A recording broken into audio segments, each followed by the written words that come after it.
What's up, y'all? Welcome back to Let's Look at the Tape. I'm your host, Jordan, and this is the show, the podcast where I talk about movies old and new, what I like, what I don't like, yay and nay. In today's movie, we're going to be talking about the movie Presents. Presents, yo, this was a good movie, y'all. Presents was a good movie. Let me tell you about Presents real quick. Let me tell you what happened with Presents with me. Okay, one day I was just like, I feel like going to the movies, but nothing on my radar was out. Nothing that I was anticipating, nothing that I wanted to see was out yet. But I looked on Fandango and I was like, let me just see what's out though. Let me see what else is out. Maybe something that I didn't hear about. And what I didn't hear about was this movie Presents. And I was like, Presents. I was like, is that a new horror film out? I was like, okay. I had to look. I had to, look it up real quick because I just didn't want to go see anything that I was in the mood to go to the movies, but I was like, I just don't want to see anything that I'm not gonna like though. So I'm looking at Chris Stuckman had talked about it. He had done a review about it, so I looked at his review and I was like, okay, this sounds like something that I might be interested in. I don't have the synopsis ready for y'all, so let me pull that up. Presents. Presents. Here's the synopsis for Presents. A family becomes convinced that they are not alone after moving into their new home in the suburbs. Super vague, but that is essentially the movie.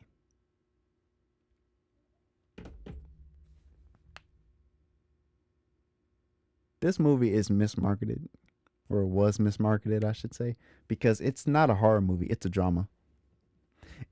I watched the trailer for it before I went to go see it. They market it as a horror, but it's not. It is a drama. It's a drama within this family and what's going on with this entity that's in the house. So, like it said, I always forget. Front end, no spoilers, which I'm working on. Back end, spoilers. We're not rating anything here. We're just having a conversation. But first half conversation, no spoilers. Second half, which I get more excited about, spoilers. And I'll let you know, because you're not gonna say that I spoiled it for you. I'm gonna let you know. I give you that chance to dip off and then come back, and please come back so we can talk about it as spoiler family. But anyway, first half non spoilers. Here we go. That voice crack's crazy. First half, here we go. Family moves in to this new house, and it was a nice house, y'all. It's a nice house. Only thing with me, I'm over stairs. I'm over the stairs. I just want a rancher, one level. But you can still get a good space in a rancher. You can still have a nice house and it be a rancher one level. I'm over the steps, honestly. I am. But anyway, I'm saying that because this house had those steps that kind of like go. They weren't completely spiral, but you went up, and then you go left, and then you go right, and then it goes left again, and then you're finally at the second floor. It's like, yeah, that's too many steps. Anyway, they move into this house. But here's the thing about this movie. It's a POV. Not only is it a POV, point of view, if you don't know what that means, it's a POV of the presence. It's a POV of the entity. Very interesting way to go about it. Very interesting. So the presence actually sees them when they pull up to the house and when they move into the house. You're seeing everything through the perspective of the presence. And that's something that makes this movie, I want to say, special and unique, because I haven't seen anything that does that I can recall. But yeah, I really enjoyed that aspect of it, that we're seeing everything through the eyes of whatever this thing is. It's very, very, very spooky. But it's not spooky because this isn't a horror film. It's very dramatic, I should say, because it's a drama. It's very dramatic. So the president sees them move in. And it doesn't, it's not really doing anything crazy. It's just watching them. It's just watching them. But it has an attachment to one specific person of the family. One specific person. We'll get into that. As far as the family goes, they have their own drama going on. Aside from the presence, they've got their own thing going on. Like, the mom is very attached to the son, and she kind of neglects the daughter. The father takes up for the daughter. He tries, and there's a reason that, well, they do say that there's a reason as of their recent, I guess, circumstances or whatever. But I feel like that's kind of how it always is, that the mom kind of neglects the daughter. The brother looks at the daughter like she's weird, and the dad kind of takes up for the daughter. That's their kind of family dynamic. It's very, I don't want to say broken, but it's very separated in that way. The ways that the movie goes about expressing the presence, or the way it shows you how the presence expresses itself, is like, okay, this is confusing because I don't understand why it did that. I don't understand what its motives are. But I'm intrigued because they gotta tell me. They gotta tell me what this thing wants. Why is it here? There is nothing that says why it's here. It doesn't talk. You never see it. Or do you? And its motives are just unclear. So you're like, why did it do that? Why? What made it do that? And why did it choose to do that now? And the families kind of figure it out as well. It's like, yo, what does it want? What is it? And they kind of have a speculation on who the presence might be, but there is no way to actually tell for sure. So the whole movie is kind of like, yo, what is it? It just makes you think, like, what is it? Who is it? Is it that the presence of that past person? Excuse me. Or is it not? Like, you're just waiting to find out. And why is it attached to that person in the family? And there also another point to it being a POV movie. There were moments where I forgot that I was watching through the POV of the presence. I forgot. I was like, oh snap, dude, like, that's the presence watching them. It kind of, not, and I'm not saying that in a bad way. I mean, like, because typically when you watch a movie, it's like, you know how a movie is made. A camera is in front of people as they do stuff. But you never feel that way, or you shouldn't feel that way. You should feel like you're watching an event, almost. The point of a movie is supposed to draw you into whatever the world of the movie is, and that you're watching an event happen in real time. That's what a movie should make you feel like. I felt that way, but I forgot that I was looking through the eyes of someone else. And then it snaps back, and I'm like, oh, snap, the ghost. Like, I'm watching as the ghost. So in that way, it kind of makes you feel like you are the presence watching the family. Until it snaps you back. Because it's like, oh. Because stuff starts happening. It's like, oh. This is a really good movie, y'all.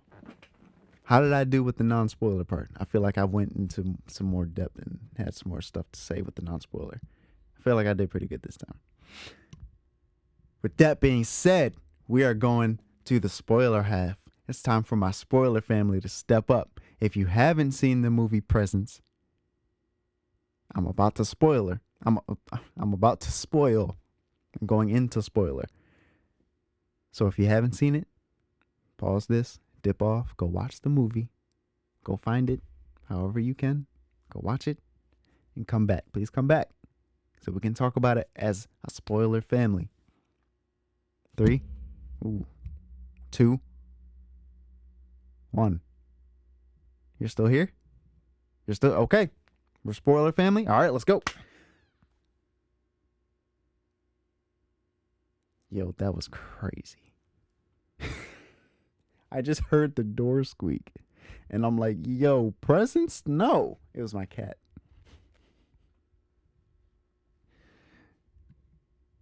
Where do I start here? So the Presents sees the family come in. And like when they roll up to the house the first time when they're moving in. And it's watching them through a certain window. It's watching them through a certain window. And at first, it's like, whatever. It doesn't matter whatever window it's watching you from. But that window actually is important. And we'll get there. But just remember that window. And it goes to hide in the closet. And this closet ends up being the room of the daughter. So the Presence is attached to the daughter. And she recognizes it first. At first she's like, oh, there's something weird going on. And then she kind of comes to the realization, oh, there's a presence in my room. There's a ghost in here. Yeah, she tries to tell the family, but the mother and her brother don't believe her. But her dad actually listens. Now, whether or not he actually believes her, I don't know. I don't remember. But he at least actually listens to what she has to say. And I think he kind of does take it into some consideration at least. Because the mother and brother just shoot her down. But here's the thing. She had a friend who just recently died. So it's like, yo, is this the spirit of her friend who just passed? Because that would make sense why it's attached to her. But they didn't get that question answered yet. So stuff starts happening. She's telling them, like, yo, it moves stuff in my room. And she's like, I'm not the only one that's seen it. Or does she say that? Well, no, I don't think she says that, but she's not the only one that sees it. The brother has this friend. Yo, this friend. We gonna talk about that friend. He has this friend. He brings him by the house, and he starts getting with the daughter. He starts dating the daughter, quote unquote, if you want to say dating. Dude, this dude, man, this dude made me mad, and we'll talk about why. If you've seen the movie, you know why. You know what he did. Anyway, so they start. I'm putting up air quotes, dating, whatever. And he even experiences, the crazy stuff going on.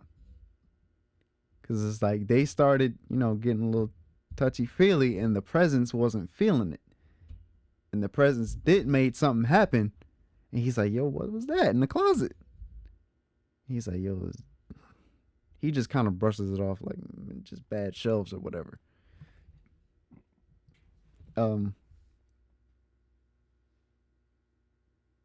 So that happens.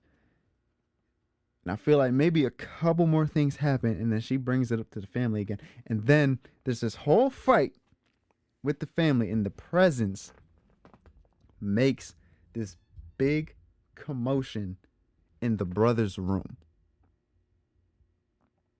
In the brother's room. Everything that the presence has done has been in the daughter's room. This time it goes in the brother's room and it just wrecks the room. And now the whole family can't deny that something is in the house. Because they all they hear the wreckage, they go upstairs, and then they see the wreckage in the brother's room. And it's like, okay, we have a ghost.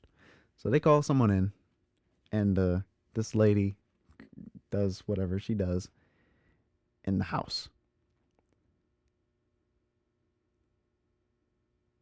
But when they open the door for her to come in, you can tell that she already sees the presence. Just by the way that she looks, because she looks. Remember, this movie is in the POV of the presence. So the presence looks at her, and you can see her looking directly at the presence. Or, in our case, she's kind of looks like she's looking at us because we're looking through the POV of the entity. And she looks right at it when she walks in the house. And then she, doing whatever she does. She actually doesn't do much. She doesn't have like sage or smoke or anything like that. She doesn't do anything. She already saw it. She doesn't talk much. As her husband says. I think it was her husband. She doesn't talk much. This kind of takes a lot out of her. So we don't do this very often. But when she starts to talk, I'm trying to remember this correctly. Okay, let me back up for a second. If she didn't see it when she walked in the house, she felt it, I think. If I'm wrong, I'm wrong. But definitely, when she looked in the mirror, she had a reaction. Because I think that's when she saw it. That's when she definitely saw it. Yeah. There you go. When she looked in the mirror is when she saw it. And she had a reaction to it. And then they're looking in the mirror like, what? And they can't see nothing. But she saw something in that mirror. And then she left. She wasn't very much help. And then the movie kind of just goes on. And the parents go out and leave the kids at home. So here we go.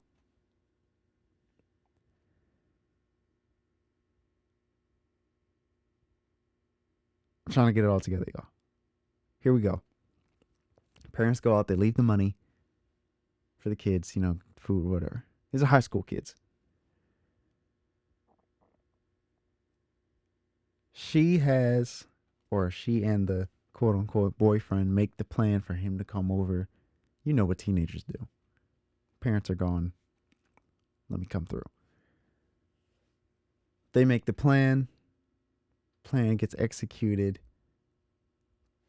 What they did was they kind of made it seem like the friend was here for the brother since they were friends. The boyfriend was there for the brother to hang out with the brother because they were already friends. And he drugs the brother. He drugs his friend in the vodka and orange juice. It makes him go to sleep. And the entity is watching this. So once the brother's good and sleep, this dude goes upstairs to the sister's room, and he plans to do the same thing. I remember now, because he almost did it before in the movie. He tried to drug her once.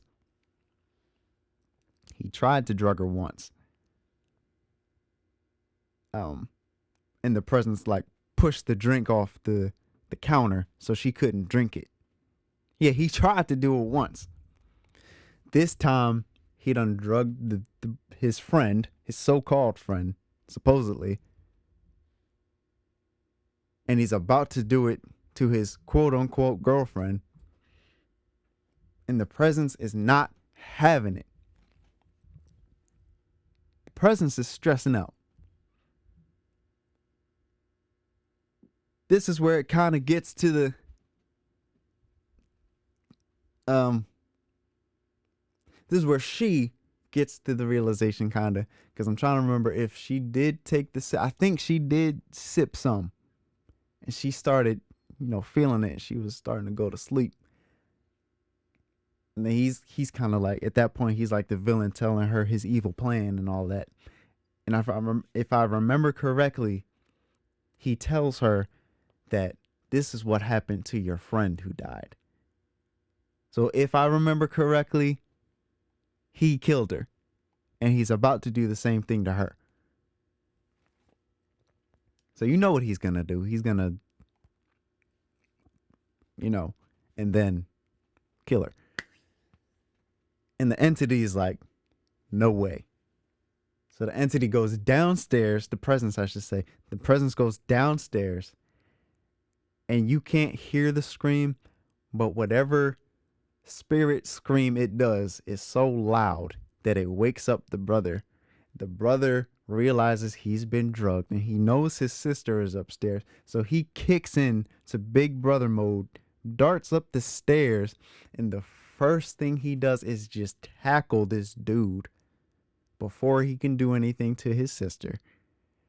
But when he tackles him, they both fly out the window.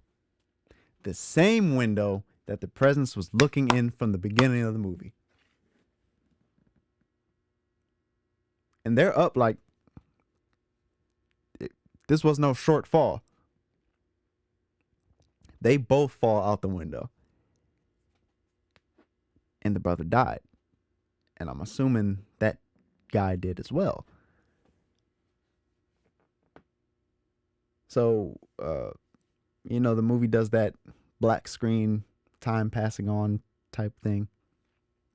And were they moving out? I think they were moving out. They moved out of that house. But when they were moving out, the mom's going through it because the son was her golden child.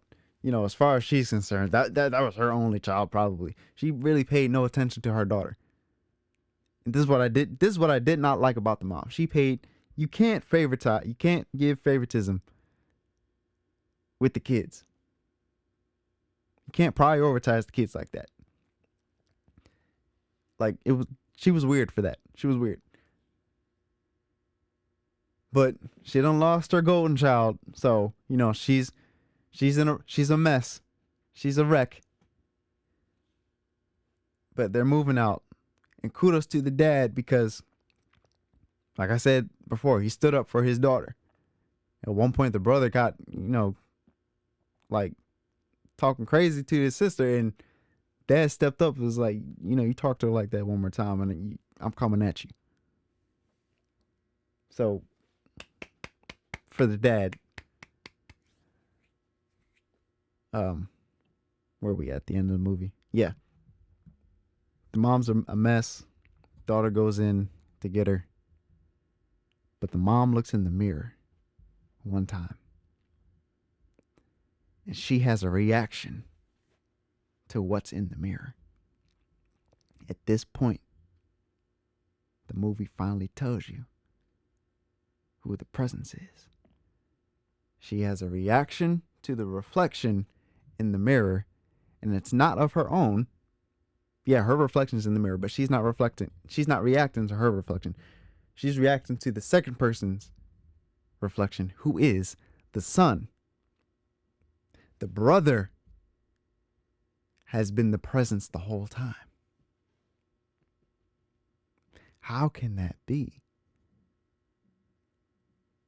There's a point when that lady came to go look at the house for them or whatever to help them out. She told them that the spirit world, the time works different than time here. So it could be like a loop, or it could be something else, but it's not the same way that we experience time. And I love it when movies do that.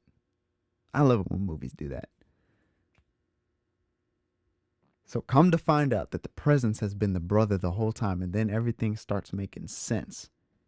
Because at first you're like, well, If he didn't get along with his sister, why did he have attachment to his sister? Because he's the one who saved his sister. The other thing is that lady said was that the presence may not know what it's doing here either. It's trying to figure it out. So the presence, up until that point, didn't even know who it was. It didn't know why it was there. Until the end, and it realized, oh, I'm the brother. I died.